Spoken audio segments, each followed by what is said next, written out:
పదం మనకు కనిపిస్తుంటుంది. అంటే ప్రేయర్ టవర్స్ అనగానే వీరి ఉద్దేశం ఏంటంటే ప్రార్థనా గోపురాలు. ఇలా ప్రార్థనా గోపురాలు అనేవి ఒక దేశానికి సంబంధించినవో ఒక రాష్ట్రానికి సంబంధించినవో కాదు, ఎక్కడ చూసినా మనకు కనిపిస్తూ ఉంటాయి ప్రార్థనా శిఖరాలు, ప్రార్థనా గోపురాలు అని. మరి ఏంటి ఈ ప్రార్థనా గోపురాల్లో ఏం చేస్తారు అన్నప్పుడు, ఈ ప్రార్థనా గోపురాలలో ప్రార్థనలు చేస్తూ ఉంటారు. మరి ఎంతసేపు? 24 గంటలు ప్రార్థనా గోపురాలలో ప్రార్థనలు జరిగిస్తూ ఉంటారు. మరి నేడేది వాక్యానుసారంగా ఉన్నదా? దేవుడు ఏమైనా చెప్పారా? ప్రార్థనా గోపురాలు కట్టి ఎత్తైన ప్రదేశానికి వెళ్ళి ప్రార్థిస్తేనే నేను వింటాను అని దేవుడు చెప్పారా? లేదు కదా. దేవునికి ఏమైనా చెవుడుందా? లేదు. మరి నేను గోపురాల మీద నుండి ప్రార్థన చేస్తేనే వింటానని దేవుడు ఎక్కడైనా చెప్పారా? చెప్పలేదు. మరి ఎందుకు వీరు ఇలా ప్రవర్తిస్తున్నారు? పైగా దేవుడే చెప్పాడు, దేవుడు ప్రార్థనా గోపురాలను చేస్తేనే వింటాను, ఇలా ఎందుకు రకరకాలుగా క్రైస్తవ్యంలో అలజడి సృష్టిస్తున్నారు? నేడు మనం ఆలోచించాలి. అందుకే దేవుడు బైబిల్లో వ్రాయించినప్పుడు బెరయా పట్టణస్థులు ఎలాంటి వారట? తెస్సలోనికలో ఉన్న వారి కంటే కూడా గనులంట. ఎందుకు? పౌలుయు సీలయు చెప్పుచున్న సంగతులు అలాగ ఉన్నావో లేవో అని ప్రతిదినము లేఖనములను పరిశోధించుచూ వచ్చారట. అక్కడ చెబుతున్నది ఎవరు? పౌలు గారు.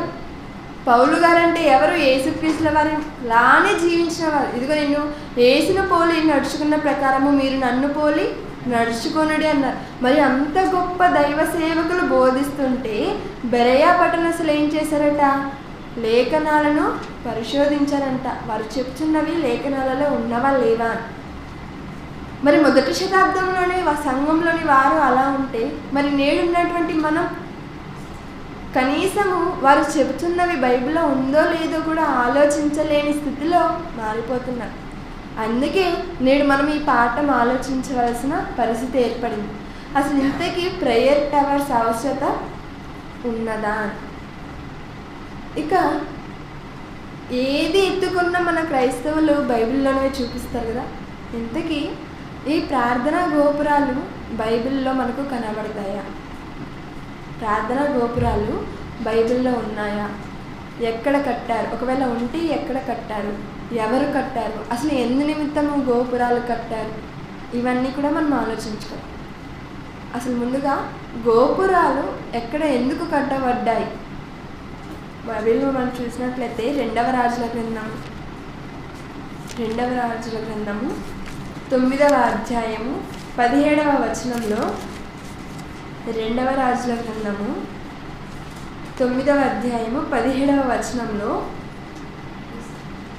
యెజ్రెయేలు గోపురము మీద కావలివాడు నిలిచి ఉండి యెహూతో కలిసి వచ్చుచున్న సైన్యమును చూచి, సైన్యం ఒకటి నాకు కనబడుచున్నదని తెలియజెప్పగా యెహోరాము ఒక రౌతును పిలిచి వారిని ఎదుర్కొనపోయి సమాధానముగా వచ్చుచున్నారా అని అడగమని చెప్పి పంపమని వానితో సెలవిచ్చెను. ఈ మాట ప్రకారం మనకు ఏమర్థమవుతుంది? ఆనాడు గోపురాలు, యెజ్రెయేలు గోపురము మీద కావలి వారు నిల్చున్నారంట. వారు అలా ఆ గోపురము మీద నిల్చుని శత్రు సైన్యం ఎవరైనా మన రాజ్యం మీదకి దాడి చేయడానికి వస్తుందా లేదా, ఎవరైనా మన రాజ్యంలోనికి చొరబడుతున్నారా, ఇలాంటి సంగతులను తెలుసుకోవడానికి ఆనాడు గోపురాలు అనేవి కట్టించుకున్నారు. అంతేనా? ఒకసారి పరమగీతములు 4వ అధ్యాయం 4వ వచనంలో పరమగీతములు సొలొమోను గారు, జ్ఞాని అయిన సొలొమోను గారు రచించిన పరమగీతములు 4వ అధ్యాయం 4వ వచనంలో, జయ సూచకముల నుంచుటకై దావీదు కట్టించిన గోపురము. ఎవరు కట్టించారంటండి గోపురము? దావీదు గారు. ఎందుకు కట్టించారంట? జయ సూచకముల నుంచుటకై. సూచకం అంటే, సూచన అంటే ఏంటి? అదొక గుర్తు. సూచక అంటే గుర్తు. జయము అంటే ఆనాడు వారు శత్రు దేశాలతో విజయం పొందినప్పుడు మేము ఈ దేశాల మీద జయము పొందాము, మేము విజయాన్ని సాధించాము అని గుర్తు చేసుకోవడానికి, గుర్తుంచుకోవడానికి గోపురాలను కట్టుకునేవారు. ఇది పాత నిబంధనలు అనగా బైబిల్లో మనకు కనిపించే గోపురాల కట్టడం వెనక ఉన్నటువంటి కారణాలు. మరి నేడు గోపురాలు ఎందుకు కట్టుకుంటున్నారు? నేడున్నటువంటి వారిని అడిగితే వారు కూడా అదే చెప్తారు. ఏమని? గోపురాలలో ఉంటే వారు గోపురాలు కట్టుకున్నారు, మేము అదే గోపురాలు కట్టుకొని దేవునికి ప్రార్థన చేస్తున్నాము కాబట్టి ప్రార్థన గోపురాలు అని పేరు పెట్టుకోవడం కనిపిస్తున్నారు. ఇక క్రైస్తవులలో అనేకులు ఎందుకు ఇలా చెప్పుకుంటున్నారు? ఆలోచించాలి కదా. అసలు ఎందుకు వీరు ఇలాంటి ప్రార్థనలు చేస్తున్నారు? గొలుసు ప్రార్థనలని, ఉపవాస ప్రార్థనలని, ఇలా 24 గంటలు ఆ గోపురంలో ఉంటూ ప్రార్థనలు ఎందుకు చేస్తున్నారు అని మనం ఆలోచించినట్లయితే ముఖ్యంగా వీరు తీసుకున్నటువంటి కొందరి విషయాలు అనగా మొదటిగా మోషే గారి గురించి ఆలోచించామనుకోండి. మోషే గారు, మరి మోషే గారి గురించి ఆలోచించినప్పుడు మొట్టమొదటిగా మోషే గారికి దేవుడు ఎక్కడ ప్రత్యక్షమయ్యారు? హోరేబు పర్వతం మీద. ఆయన అలాగా మందను కాచుకుంటూ వెళ్ళినప్పుడు దేవుడు అతనికి ప్రత్యక్షమైనట్లుగా కనిపిస్తుంది. ఇంకా అప్పటి నుంచి మోషే గారు ఒక బలంగా ఫిక్స్ అయిపోయారు. ఏమని? దేవుడు అనేవారు ఎత్తైన శిఖరాలలోనూ పర్వతాల మీద ఉంటారు కాబట్టి తను ఎప్పుడు దేవునితో మాట్లాడాలనుకున్నా కూడా ఎత్తైన స్థలంలోకి వెళ్ళి మాట్లాడినట్లుగానే కనిపిస్తుంది, కొండల మీదకి, పర్వతాల మీదకి. అంటే మోషే గారు దేవునితో మాట్లాడాలి అంటే ఎత్తైన ప్రదేశానికి వెళ్ళారు, అంతేనా? ఇక రెండవదిగా మనం యేసుక్రీస్తుల వారి గురించి ఆలోచించామనుకోండి. యేసుక్రీస్తుల వారు పగలంతా కూడా దేవుని పని చేస్తూ రాత్రి వేళల ఒలీవల కొండకు వెళ్ళి ఆయన ఏకాంతముగా ప్రార్థన చేసుకుంటూ దేవునితో మాట్లాడారంట. అంటే ఇప్పుడు యేసుక్రీస్తుల వారు కూడా దేవునితో మాట్లాడాలి అంటే ఎక్కడికి వెళ్ళారు? ఒలీవల కొండలకు, అనగా ఎత్తైన ప్రదేశానికి. ఒక మోషే గారు ఎత్తైన ప్రదేశానికి వెళ్ళారు, యేసుక్రీస్తుల వారు ఎత్తైన ప్రదేశానికి వెళ్ళారు. ఇక పేతురు గారి గురించి ఆలోచించామనుకోండి. మరి పేతురు గారు మధ్యాహ్నపు వేళ ఆయన ప్రార్థన చేయటకు మిద్దె మీదకి ఎక్కాను అని రాయబడి ఉంటుంది బైబిల్లో. కాబట్టి ఇప్పుడు పేతురు గారు ప్రార్థన చేయాలన్నా ఎక్కడికి వెళ్ళారు? మిద్దెపైకి. ముందున్నటువంటి వారు ప్రార్థన చేయాలన్నా ఎత్తైన ప్రదేశాలకు. కాబట్టి వీరు కూడా ఏమనుకుంటున్నారు? మనం ప్రార్థన చేయాలన్నా, దేవుడు మన ప్రార్థనను ఆలకించాలి అన్నా మనం ఎత్తైన ప్రదేశాలలో ఉండి చేయాలి. కాబట్టి ప్రార్థనా గోపురాలను వీరు నిర్ణయించుకున్నట్లుగా మనకు కనిపిస్తుందని ఒక సందర్భం ఆలోచించామనుకోండి. మోషే గారి సందర్భమే. మరి మోషే గారు ఐగుప్తు నుంచి కనానుకు ఇశ్రాయేలును నడిపిస్తున్న మార్గమధ్యంలో మరి 10 ఆజ్ఞలు పొందుకోవడానికి మోషే గారు పర్వతం అనగా కొండ మీదకి వెళ్తారు. అలా మోషే గారు కొండ మీదకి వెళ్ళగానే కిందున్నటువంటి ఇశ్రాయేలీయుల వారు ఏమైపోతారు? మార్గం తప్పి దేవుడే లేడు, అసలు మమ్మల్ని ఇక్కడికి నడిపించిన దేవుడు ఉన్నాడో లేదో మాకు తెలీదు, మమ్మల్ని నడిపించడానికి ఒకరు కావాలి అనుకుని ఏం చేసుకున్నారు? దూడను చేసుకున్నారు. అంటే ఇప్పుడు మోషే గారు కొండ మీదకి వెళ్ళడం కారణంగానే కదా వీరు ఇలా మారిపోయారు, దేవుని విడిచిపెట్టేశారు. అదే దేవుడు వీరితో ఉన్నింటి, అనగా మోషే వీరితో ఉన్నింటి ఇలాంటి పరిస్థితి జరిగి ఉండదు కదా. కాబట్టి దేవుడు ఏం చెప్పారు? నేను మీతో మాట్లాడాలి అంటే నువ్వు కొండ మీదకి రాగా, నువ్వు కొండ మీదకి రావడం వలన వీరందరూ మారిపోతున్నారు కాబట్టి ఇప్పుడు ఏం చేయాలి? ఒక గుడారాన్ని కట్టు. మీరు ఉంటున్నటువంటి ఆ ప్రాంతాలలోనే మీరు ఎక్కడైతే గుడారాలు వేసుకుంటారో అక్కడ ఒక గుడారాన్ని కట్టి దానికి ప్రత్యక్ష గుడారము అని పేరు పెట్టి అందులో నేను నీతో మాట్లాడాలనుకున్నప్పుడు నేను అందులో ప్రత్యక్షం అవుతాను, అందుకే ప్రత్యక్ష గుడారము అని దానికి పేరు పెట్టాను. అంటే ఇప్పుడు దేవుడు మాట్లాడాలి అంటే కొండల మీదే కాదు, ఇప్పుడు ఎక్కడికి వచ్చేసారు? దేవుడు ప్రత్యక్షపు గుడారంలోనికి రావడం జరిగింది. మరి నేడున్నటువంటి ప్రార్థనా గోపురాలు, మరి వీరి గురించి మనం ఆలోచించామనుకోండి. ఎత్తైన ప్రదేశాల్లో ఉంటేనే దేవుడు ప్రార్థనలు ఆలకిస్తారు అని కొందరు అంటారు. ఆ ప్రార్థనలు ఎలా చేయాలి? గొలుసు ప్రార్థనలని, లింకు ప్రార్థనలని, ఉపవాస ప్రార్థనలని, కన్నీటి ప్రార్థనలని, ఇలా రకరకాలుగా 24 గంటలు చేసుకుంటూనే ఉంటే దేవుడు ఇదేనా చెప్పింది? క్రైస్తవులంగా, దేవుని పిల్లలుగా, దేవుని కుమారులుగా, కుమార్తెలుగా మనకి ఇచ్చినటువంటి బాధ్యత కేవలం 24 గంటలు ప్రార్థన చేయడమేనా మన పని? ఆలోచించాలి కదా. మరి మనం బైబిల్ కలిగిన మన అందరం కూడా ఆలోచించాలి. మరి ఏం చెప్పాడు దేవుడు అని మనం ఆలోచిస్తే మరి ముందున్నటువంటి తరాలలో వారు ఎందుకు అలా చేశారు? ఒక మోషే గారు కానివ్వండి, ఒక యేసుక్రీస్తుల వారు కానివ్వండి, ఒక పేతురు గారు కానివ్వండి. ఎందుకు అంటే ప్రజలలో ఉన్నప్పుడు మనం తండ్రితో ప్రార్థన చేయటానికి చాలా ఇబ్బందులు కలుగుతూ ఉంటాయి, డిస్టర్బెన్స్ కలుగుతూ ఉంటుంది. అంతెందుకు, ఇప్పుడు మనం కూడా ప్రార్థన చేస్తూ ఉంటాం. ఎవరైనా గజ్జలు వేసుకుని అలా నడుస్తూ వెళ్ళారనుకోండి, మనకు ప్రార్థనలో కాన్సన్ట్రేషన్ ఉంటుందా? లేదు. పలానా వ్యక్తి నడుస్తున్నారు, ఇలా మనకి డిస్టర్బెన్సెస్ వస్తూ ఉంటుంది. కాబట్టి ఏకాంతం కోసం ఏకాగ్రతతో దేవునితో మాట్లాడడానికి వారు అలా వెళ్ళినట్లు కనిపిస్తారు. ఇక మనం ఆలోచించినట్లయితే దేవునికి ఎలాగో ప్రార్థన చేయాలి. మరి ఇందాక చెప్పుకున్నాం కదా, గోపురాలలో ఉంటే దేవుడు ప్రార్థన ఆలకించడు.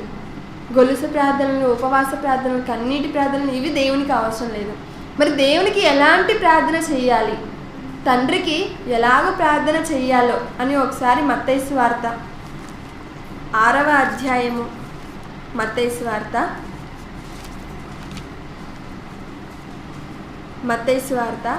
6వ అధ్యాయము 5-6 వచనాలు మనం ఆలోచించినట్లయితే, మత్తయి సువార్త 6వ అధ్యాయము 5-6 వచనాలలో, మరియు మీరు ప్రార్థన చేయనప్పుడు వేషధారుల వలె ఉండవద్దు.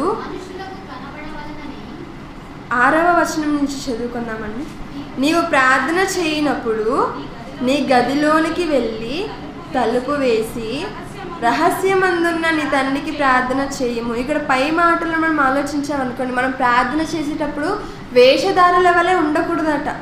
మనుషులకు కనబడవలనని సమాజంలో, మందిరంలోనూ, వీధుల మూలలలోనూ నిలిచి ప్రార్థన చేయుట కొందరికి ఇష్టం, కానీ అట్టి వారికి వారి ఫలము పొందరు. మరి ఎలాంటి వారికి ఫలము పొందుతుంది? ఎలాంటి వారు ఫలము పొందుకుంటారు అంటే, ఇదిగో నువ్వు ప్రార్థన చేయాలనుకుంటున్నావా, అందరికీ కనిపించాలని సమాజ మందిరానికి వెళ్ళకు, అందరూ నిన్ను చూడాలని వీధి మూలలో ఉండకు.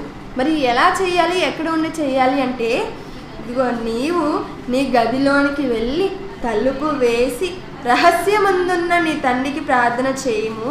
అప్పుడు రహస్యమందు చూచు నీ తండ్రి నీకు ప్రతిఫలం ఇచ్చును. ఎలా చేయాలంటే అండి, మనం మన గదిలోనికి వెళ్ళి తలుపు వేసుకొని రహస్యమందు తండ్రికి చేయాలి. ఎందుకు? మనం ఎక్కడ ఉన్నా కూడా మనం చూసేది ఎవరు? దేవుడు, తండ్రి కదా. కాబట్టి ఎవరు మనల్ని చూడని అవసరం లేదు. అందుకే ఇక్కడ చెప్తున్న రహస్యమందు నువ్వు ప్రార్థన చెయ్యి అంటే, నేడున్నటువంటి వాళ్ళు ఎలా చేస్తున్నారు?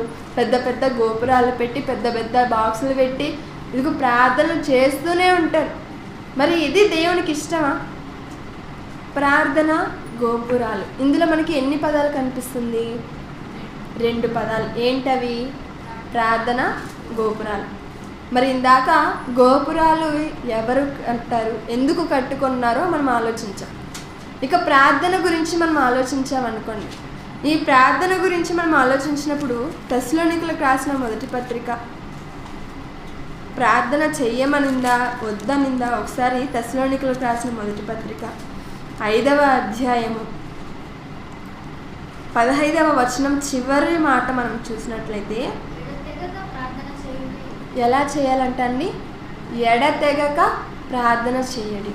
ఈ ఒక్క మాటను వారు బేస్ చేసుకొని ప్రేయర్ టవర్స్ని నిర్మించుకొని 24 గంటలు ఎడతెగక ప్రార్థనలు చేసుకుంటూ ఉన్నారు.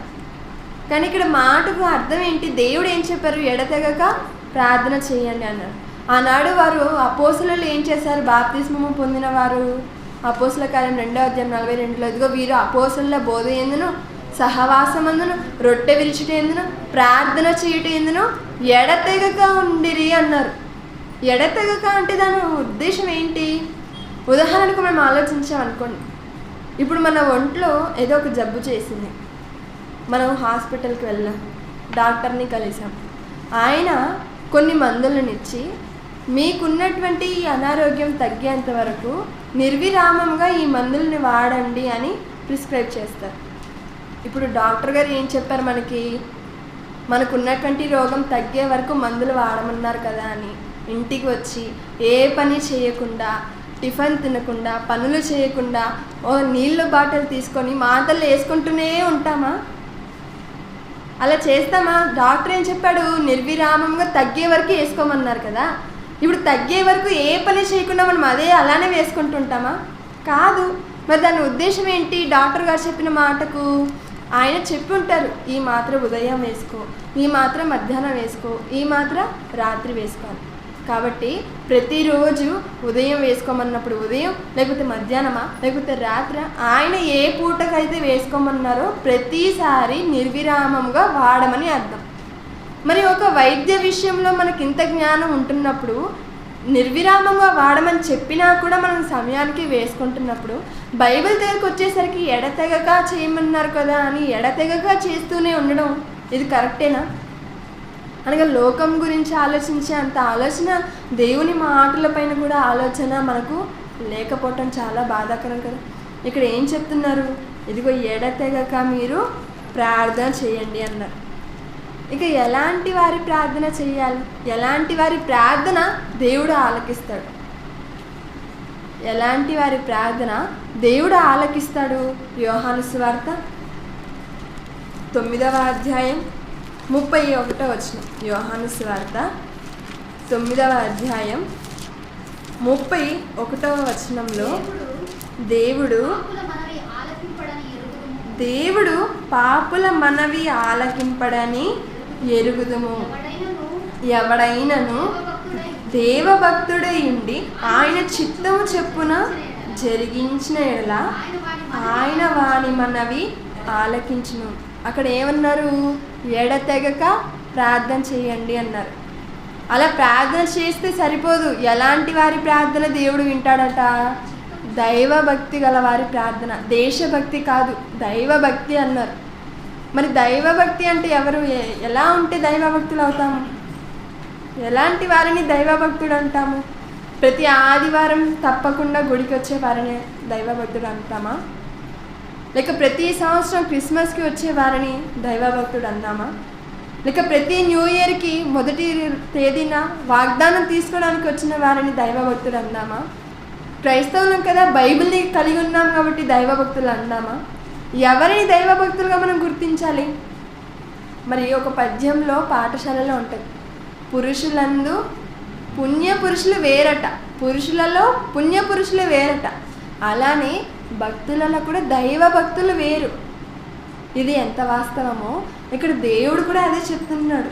ఎవడైనను దైవ భక్తుడై ఉండి ఆయన చిత్తము చెప్పున జరిగించిన ఎడల ఆయన వాని మనవి ఆలకించును అంటున్నారు. ఇంతకీ దేవుని చిత్తం ఏంటి? దేవుని చిత్త ప్రకారం చేసేవారే, దేవుని చిత్త ప్రకారం జరిగించే వాని ప్రార్థన ఆలకిస్తాడట. ఇంతకీ దేవుని చిత్తం ఏంటి? మత్తయి సువార్త 7వ అధ్యాయం 22-23 వచనాలు మనం ఆలోచించినట్లయితే, మత్తయి సువార్త 7వ అధ్యాయము 22-23 వచనాలు మనం ఆలోచించినట్లయితే, ఆ దినమందు అనేకులు నన్ను చూచి, ప్రభువా ప్రభువా, మేము నీ నామమున ప్రవచింపలేదా? నీ నామమున దెయ్యములను వెళ్ళగొట్టలేదా? నీ నామమున అనేకమైన అద్భుతములు చేయలేదా అని చెప్పుదురు. అప్పుడు నేను మిమ్మల్ని ఎన్నడూను ఎరుగను, అక్రమము చేయవాళ్ళరా నా యుద్ధ నుండి పొండని వారితో చెప్పుదును. ఇప్పుడు దైవ భక్తులు అంటున్నారు. ఇక్కడ వీరు కూడా ఏం చేశారట? దేవుని నామమున దెయ్యాలను వెళ్ళగొట్టారట, అనేకమైన అద్భుతములు చేయలేదంట, దేవుని నామమున ప్రవచించారంట. కానీ ఎందుకు వారు దైవభక్తులు కాకపోయారు? మరి దైవభక్తులు అని ఎవరిని అంటారో ఇదే అధ్యాయం 21వ వచనంలో మనం చూసినట్లయితే, ప్రభువా ప్రభువా అని నన్ను పిలిచేవాడు ప్రతివాడును పరలోక రాజ్యంలో ప్రవేశింపడు కానీ పరలోకమందున్న నా తండ్రి చిత్త ప్రకారము చేయువాడే ప్రవేశించును. తండ్రి చిత్త ప్రకారం చేయవాడే అంటున్నారు. మరి తండ్రి చిత్తం ఏంటి? యేసుక్రీస్తుల వారి గురించి తండ్రి ఒక మాట అన్నారండి బాప్తిస్మం తీసుకుని వచ్చిన వెంటనే. ఏమని? ఈయనే నా ప్రియ కుమారుడు, ఈయన యందు నేను ఆనందించుచున్నాను అని. ఎందుకు ఆనందించుచున్నారు? ఇదే యేసుక్రీస్తుల వారి గురించి చెప్తూ ఆయన ఎలాంటి వారో తెలుసా? ఈ లోకానికి వచ్చింది తన కోసం కాదు, తన ఇష్టాలను నెరవేర్చుకున్నట్టు కాదు. ఎవరి ఇష్టాన్ని నెరవేర్చుకు వచ్చారట? తండ్రి ఇష్టాన్ని. యోహాను సువార్తలో చెప్తారు, ఇదిగో నేను నా ఇష్టమును నెరవేర్చుకుని రాలేదు కానీ నన్ను పంపిన వాని చిత్త ప్రకారము నెరవేర్చుటకు నేను ఈ లోకమునకు వచ్చి తిని. వచ్చిన ఆయన దేవుని సంతోషపరిచారట. మరి ఎలా సంతోషపరిచారు? యేసుక్రీస్తుల వారిని చూస్తే దేవుడు ఆనందిస్తున్నాడంట. మరి ఎందుకు ఆనందిస్తున్నారు అంటే తండ్రి చిత్త ప్రకారం చేశాడు కాబట్టి. మరి ఏంటి ఆయన ఏం చేశారు అన్నప్పుడు ఇదిగో నశించిన దానిని వెతికి రక్షించాడట. ఎవరు? యేసుక్రీస్తుల వారు. నశించిన ఆత్మలను వెతికి వారికి వాక్యాన్ని చెప్పి వాక్యం ద్వారా ఆత్మలను కాపాడి దేవునిలోనికి నడిపించారట యేసుక్రీస్తుల వారు. ఇదిగో పాపులను రక్షించుటకు నేను ఈ లోకమునకు వచ్చాను అన్నారు. అంటే దేవుని చిత్తం ఏంటి అన్నప్పుడు పాపులను రక్షించటమేనా? ఇదేనా దేవుని చిత్తం? లూకాసు వార్త 15వ అధ్యాయం 7వ వచనం. లూకాసు వార్త 15వ అధ్యాయం 7వ వచనంలో, అటువలే మారు మనసు అక్కరలేని 99 మంది నీతిమంతుల విషయమై కలుగు సంతోషము కంటే మారు మనసు పొందు ఒక్క పాపి విషయమై పరలోకమందు ఎక్కువ సంతోషము కలుగును. దేవునికి సంతోషం కలుగుతుందంట. దేవునికి ఇష్టం, దేవుని ఇష్టం, దేవుడు సంతోషపడే ఒక విషయం ఏంటి? 99 మంది మారు మనసు పొందిన వారు నీతిమంతులు ఉన్నా కలగని సంతోషం ఒకే ఒక్క పాపి మారు మనసు పొందితే అది దేవుడు సంతోషిస్తాడంటాడు. మరి యేసుక్రీస్తు వారు అదే చేశారా? అదే చేశారు. పాపులను రక్షించుటకే వచ్చారు. నశించిన దాన్ని వెతికి రక్షించి, ఎవరైతే నశించిపోతున్నారో దేవునిలో లేక దేవునిలో నుండి దూరం అయిపోయి దేవుని ఇష్టానుసారంగా బ్రతకని ఆ నశించిపోతున్న ఆత్మను వెతికి వారికి వాక్యాన్ని చెప్పి వాక్యం ద్వారా రక్షించారు. ఎవరు? యేసుక్రీస్తుల వారు. మరి అలాంటి ఆయనే దేవుని చిత్తాన్ని నెరవేర్చినట్లుగా ఉందండి. మరి యోహాను సువార్తలో మనం చదువుకున్న మాట ప్రకారం దైవభక్తుడై ఉండి దేవుని చిత్త ప్రకారము చేయువాని ప్రార్థన దేవుడు ఆలకిస్తాడట. మరి ఎవరు దైవభక్తుడు అంటే ఎవరు? దైవభక్తుని ప్రార్థన దేవుడు ఆలకిస్తాడు, పాపుల మనవి ఆలకించడు. జాగ్రత్తగా మనం ఆలోచించినట్లయితే ఎవరి ప్రార్థన ఆలకిస్తారట? దైవభక్తుని ప్రార్థన ఆలకిస్తారు. దైవభక్తుడు అంటే ఎవరు? దేవుని చిత్తము చేయువాడు, నెరవేర్చేవాడు. మరి దేవుని చిత్తం అంటే ఏంటి? పాపిని రక్షించటమే దేవుని చిత్తం. ఇప్పుడు మన ప్రార్థన దేవుడు ఆలకించాలనుకోండి, ఏదైనా ఎత్తైన ప్రదేశానికి వెళ్ళని అవసరం లేదు, గోపురాలు కట్టుకొని అందులో ప్రార్థించవలసిన అవసరం అంతకన్నా లేదు. మరి ఏం చేయాలి? పాపిని రక్షించాలి. ఒక పాపిని రక్షించితే దేవుని చిత్త ప్రకారం మనము బ్రతుకుతున్నట్లు.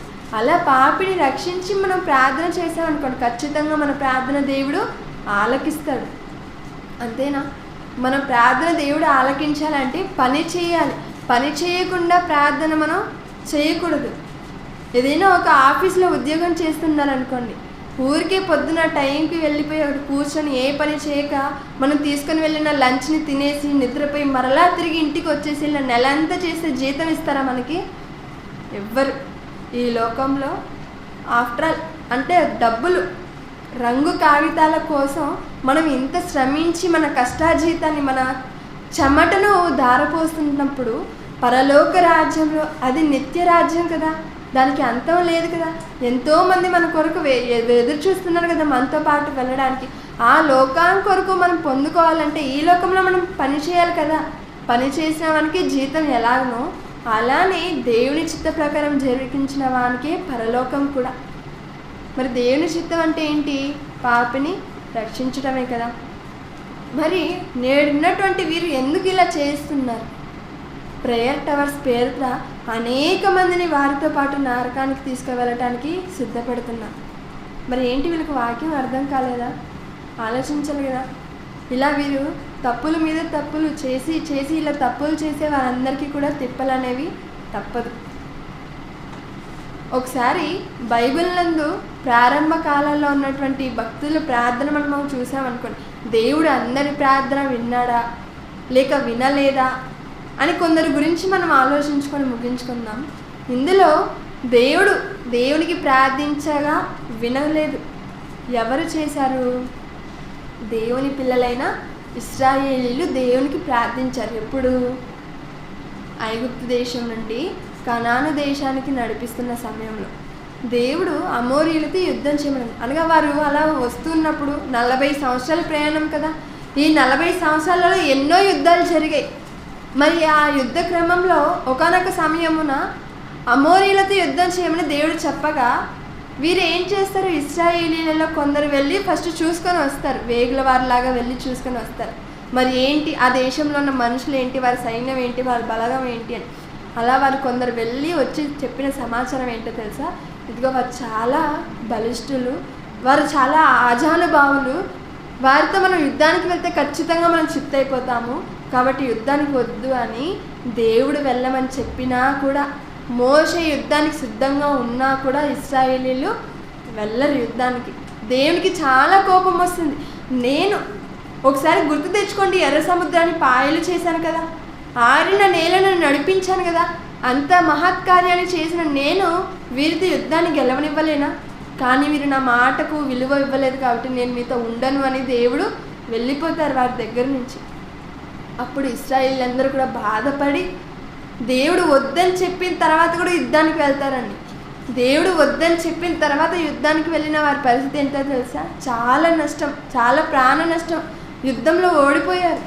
చివరికి వారు వచ్చి ప్రార్థన చేశారు. వారు వచ్చి ప్రార్థన చేసినప్పుడు దేవుడు విన్నాడో లేదో ద్వితీయోపదేశకాండం 1వ అధ్యాయం, ద్వితీయోపదేశకాండం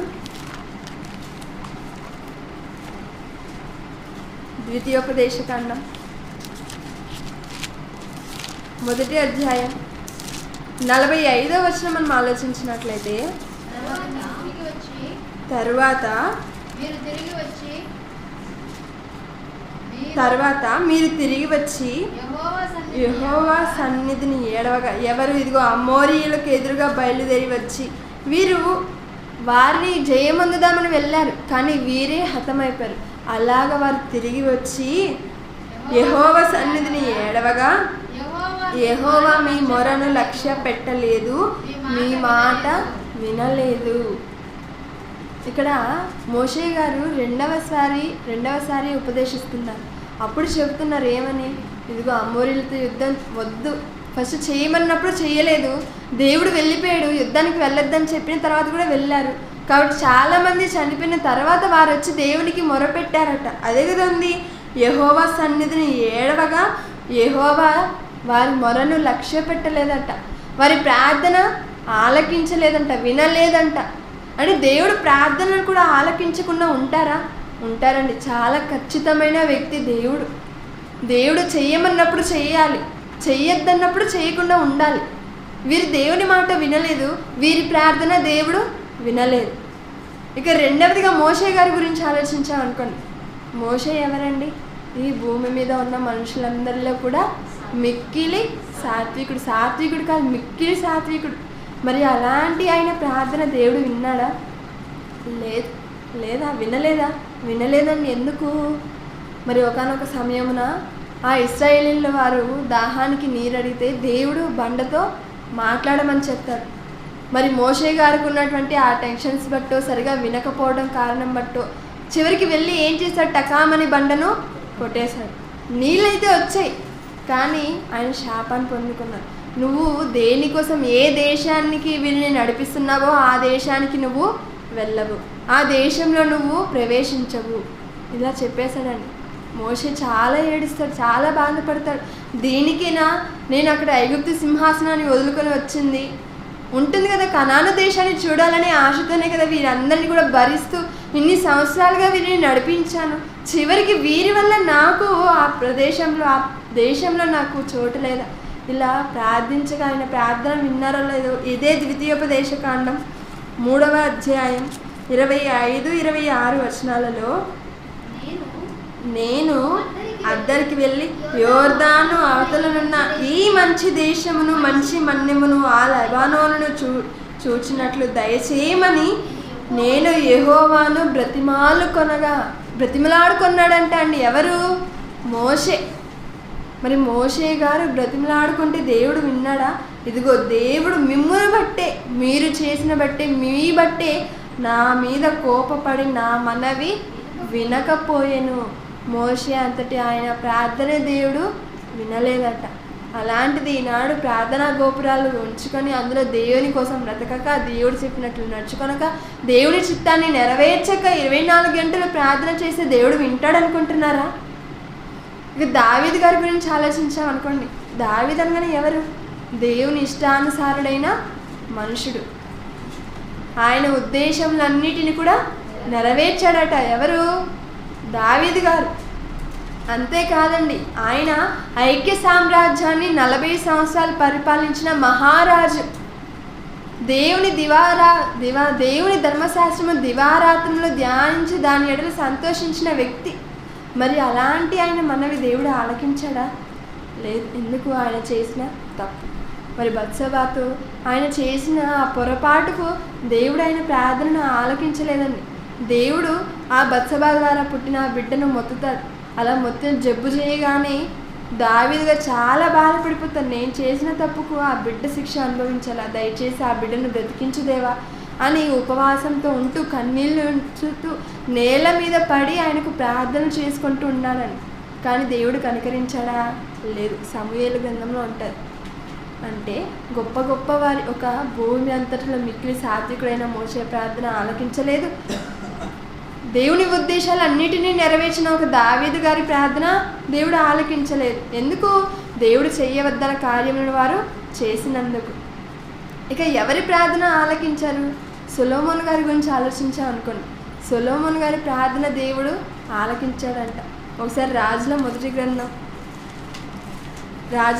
గ్రంథం 3వ అధ్యాయం 10వ వచనంలో, రాజుల మొదటి గ్రంథం 3వ అధ్యాయం 10వ వచనంలో, సొలొమోను చేసిన ఈ ప్రార్థన ప్రభువు నాకు అనుకూలమాయెను. ఏంటి? ఒక దావీదు చేసిన దేవుడు వినలేదు, మోషే చేసిన వినలేదు. ఎందుకంటే వారు చెప్పిన పని చెయ్యలేదు. ఇక్కడ సొలొమోను గారు కూడా ప్రార్థన చేస్తున్నారు. ఏమని ప్రార్థించారో తెలుసా? నాకు ఐశ్వర్యం కావాలి, నా శత్రు దేశాలు అన్నిటి మీద నాకు విజయం పొందాలి, నేనే మహారాజుగా నాకు తిరిగిలేని రాజ్యం ఉండాలి. ఇలాంటివి చేయలేదు. ఆయన ఏం చేశాడో తెలుసా? న్యాయములను గ్రహించుటకు వివేకం అనుగ్రహించుదేవా, అది ఒక్కటే అనుగ్రహించు. న్యాయం తీర్చడానికి, నీ ప్రజలకు వివేకాన్ని చెప్పడానికి, వారికి న్యాయము తీర్చగలిగి ఆ హృదయాన్ని, నాకు బుద్ధి వివేకములు గల హృదయాన్ని నాకు దయచేయ చాలు అన్నాడు. ఈ ప్రార్థన దేవునికి చాలా అనుకూలమైందండి. మరి ప్రార్థన చేయగానే దేవుడు ఆలకించి అతను కోరుకున్నట్లుగా ఆయనకు ఇచ్చాడు. అంటే దేవునికి అనుకూలమైతే మనం అడిగినవి ఇస్తారా? ఇస్తారు. కానీ ఎలాంటివి మనం అడగాలి? యోహాను రాసిన మొదటి పత్రిక 3వ అధ్యాయం 22వ వచనంలో, యోహాను రాసిన మొదటి పత్రిక 3వ అధ్యాయం 22వ వచనంలో, మరియు మనము ఆయన ఆజ్ఞలను గైకొనుచు ఆయన దృష్టికి ఇష్టమైనవి చేయుచున్నాము గనుక మనమేమి అడిగినాను అది ఆయన వలన మనకు దొరుకును. ఎంత చక్కగా రాయించాలండి. మనం ఏం చేస్తే చాలంట? ఆయన దృష్టికి ఇష్టమైనవి చేస్తే చాలు. మనం ఆయన దృష్టికి ఇష్టం ప్రకారం చేసి ఆయన దృష్టికి ఇష్టమైన ప్రకారంగా జీవిస్తే చాలు. మనం ఏమి కోరుకున్నా, మనం ఏది అడిగినా కూడా ఆయన అది మనకు దయచేస్తాడంట. మరి దేవుడు కోరుకున్నదినా? ప్రార్థన గోపురాలు పెట్టి ప్రార్థన చేయటం దేవునికి ఇష్టమా? లేక పాపిని రక్షించటం దేవునికి ఇష్టమా? పాపిని రక్షించటమే దేవునికి ఇష్టం కదా. ఒకసారి లూకాసు వార్త 20వ అధ్యాయం 47వ వచనంలో, లూకాసు వార్త 20వ అధ్యాయం 47వ వచనంలో, లూకాసు వార్త 20వ అధ్యాయం 47వ వచనంలో, వారు విధవరాండ్ర ఇండ్లను దిగమింగుచు మాయావేషముగా దీర్ఘ ప్రార్థనలు చేయుదురు. దీర్ఘ ప్రార్థనలు. నేడు ఎవరైతే ప్రార్థన గోపురాల పేరిట దీర్ఘ ప్రార్థనలు, ఉపవాస ప్రార్థనలు, కన్నీటి ప్రార్థనలు, ఇలాంటి ప్రార్థనలు చేస్తున్నారో వారు మాయావేషముగా దీర్ఘ ప్రార్థనలు చేయుదురు. ఎవరైతే దీర్ఘ ప్రార్థనలు చేయుదురో వారు మరి విశేషముగా శిక్ష పొందుదురని తన శిష్యులతో చెప్పాను. అంటే దేవుని ఇష్ట ప్రకారంగా జరిగించకుండా ఇలా దీర్ఘ ప్రార్థన చేసుకుంటూ కాలాన్ని గడిపేస్తే వారు ఎవరంట అండి? విశేషముగా శిక్ష పొందుకుంటారంట. దేవుడు మనలను ప్రేమించి ఈ భూమి మీద పంపించిన ఈ కొద్ది ఆయుష్కాలంలో ఒక 60 ఏళ్ళ 70 ఏళ్ళ ఇంతే కదా మనిషి యొక్క ఆయుష్కాలం. మరి ఇలా ఆయుష్కాలంలో ఒక సంవత్సరానికి ఎన్ని రోజులు? 365 రోజులు. ఈ 365 రోజుల్లో ప్రతిరోజు ఒక రోజుకి ఎన్ని గంటలు? 24 గంటలు. ఇలా ప్రార్థన చేసుకుంటూనే ఉండిపోతే దేవుని చిత్త ప్రకారం బ్రతికేది ఎప్పుడు? పాపులను రక్షించేది ఎప్పుడు?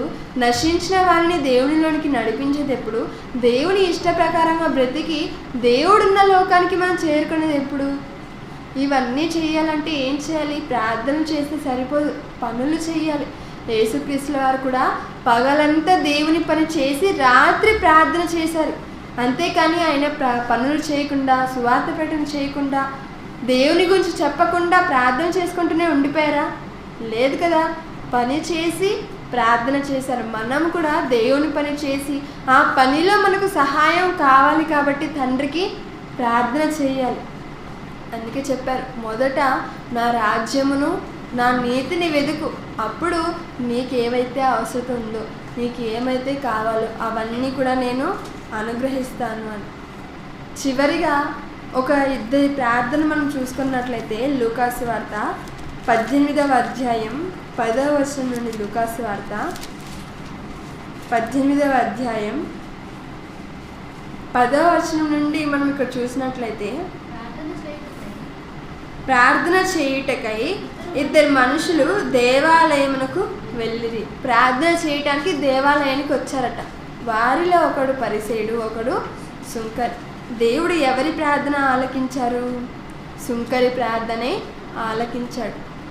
ఎందుకు? మరి సుంకరి పాపి కదా. పరిసేయునితో పోలిస్తే సుంకరులు ఎవరు? ఆనాటి కాలంలో పాపలు, అంటరాని వారు. మరి అలాంటి పాపి ప్రార్థన దేవుడు ఆలకించాడా? ఆలకించాడండి. ఇక్కడ సుంకరి ప్రార్థన ఏం చేశాడో తెలుసా?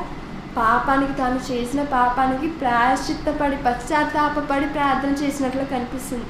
అంటే పశ్చాత్తాపంతో చేస్తే దేవుడు ప్రార్థన ఆలకిస్తాడా? ఆలకిస్తాడు. కాబట్టి మనము ఏదో పెద్ద పెద్ద గోపురాలకు వెళ్ళో, ఎత్తైన ప్రదేశాలకు వెళ్ళి ప్రార్థన చేయాల్సిన అవసరత లేదు. ఒకసారి పాఠం మొత్తం ఒక 2 నిమిషాలు ఆలోచించామనుకోండి, ఆనాడు ప్రార్థన గోపురాలు అంటే ఇప్పుడు కూడా ఉన్నారనుకోండి, ప్రార్థన గోపురాలు అన్నారు. మరి గోపురాలను గురించి మనం ఆలోచించామనుకోండి, ఆనాడు ఎందుకు కట్టుకున్నారు గోపురాలను? శత్రు సైన్యము రాక చూడడానికి, అలానే జయసూచకములను ఉంచుకోవడానికి గోపురాలను కట్టారు. మరి ప్రార్థనలు ఎవరెవరు ఎలా చేశారు? ఒక మోషే గారు కానివ్వండి, ఒక యేసుక్రీస్తుల వారు కానివ్వండి, ఒక పేతురు గారు కానివ్వండి, వీరందరూ కూడా ఎత్తైన ప్రదేశానికి వెళ్ళి దేవునితో మాట్లాడినట్లుగా ఉంది. ఎందుకు? ఆనాటి కాలంలో వాళ్ళకి ఏకాంత ప్రదేశం లేదు, వేరే ఏది లేదు. యేసుక్రీస్తుల వారు ఎక్కడికి వెళ్తే అక్కడంతా కూడా గుంపులుగా జనాలు వచ్చేస్తుంటారు. వారి మధ్య దేవుడు, యేసుక్రీస్తుల వారు దేవునితో ఎలా మాట్లాడేవారు? కాబట్టి కుదరదు. కాబట్టి ఏకాంతంగా, ఏకాగ్రతతో దేవునితో మాట్లాడడానికి వారు అలా వెళ్ళేవారు. ఇక దేవుడు ఎవరి ప్రార్థన ఆలకిస్తాడు? ఎవరైతే దేవుని చిత్త ప్రకారంగా బ్రతికి దైవభక్తుడై ఉండి దేవుని చిత్త ప్రకారము జరిగించు అని ప్రార్థనే దేవుడు ఆలకిస్తాడు. దైవభక్తుడు అంటే ఎవరు? దేవుని చిత్తము చేసేవాడు. దేవుని చిత్తం అంటే ఏంటి? పాపిని రక్షించటమే. కాబట్టి ఇన్ని వాస్తవాలు తెలుసుకున్న మనము పని చేస్తూ ఆ పనిలో మనకి సహాయం కొరకు మనం ప్రార్థించాలి తప్ప ప్రార్థనా గోపురాలు అని పేరు పెట్టి దేవునికి నచ్చని కార్యక్రమం, దేవునికి నచ్చని విధంగా మన బ్రతుకులు ఉండకూడదు అని కోరుకుంటూ నేను ఆ మాటలు ముగిస్తున్నాను. కళ్ళు మూసుకున్నట్లయితే ప్రార్థించుకున్నాను. పరలోకమందున్న మా కన్న తండ్రి, ఇప్పటి వరకు